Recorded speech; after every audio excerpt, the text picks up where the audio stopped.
ସେମାନେ ପାତାଳକୁ ଯାଇପାରିବେ ତାଙ୍କର ଅଛି ମାନେ ହାୱାରେ ତାଙ୍କର ଡେଣାରେ ପବନ ଲାଗିବ ପାତାଳରେ ପୁରିବେ ଚାପି ଅଣ୍ଡାଳି ଖୋଜିକିରି ବାହାର କରିବେ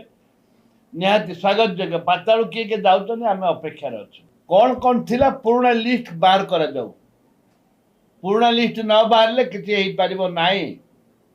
ପୁରୁଣା ଲିଷ୍ଟ ବାହାରିବା ଆବଶ୍ୟକତା ରହିଛି କଂଗ୍ରେସ ଦଳ ଦାବି କରୁଛି ଜଗନ୍ନାଥଙ୍କର ଯେଉଁ ମାନବିକତା ଜଗନ୍ନାଥଙ୍କ ଯେଉଁ ପ୍ରେମୀ ଅଛନ୍ତି ଜଗନ୍ନାଥଙ୍କର ଯେଉଁ ଭକ୍ତ ଅଛନ୍ତି ତାଙ୍କ ସେଣ୍ଟିମେଣ୍ଟ ଆଧାର କରି ମୁଁ କହିବାକୁ ଚାହେଁ ଯେ କ'ଣ ଲିଷ୍ଟ ଥିଲା କ'ଣ ବର୍ତ୍ତମାନ ବାହାରିବ ତାକୁ ତର୍ଜମା କରାଯାଉ ମୁଖ୍ୟମନ୍ତ୍ରୀ କହିନାହାନ୍ତି ବିଜେପିର ବଡ଼ ବଡ଼ ନେତା ଯେଉଁ ଦିଲ୍ଲୀରୁ ଆସି ସମସ୍ତେ କହିଲେ ପାତାଳରେ ଥିଲେ ମଧ୍ୟ ଆମେ ଖୋଜିକିରି ବାହାର କରିବୁ ବୋଲି କଥା କହିଥିଲେ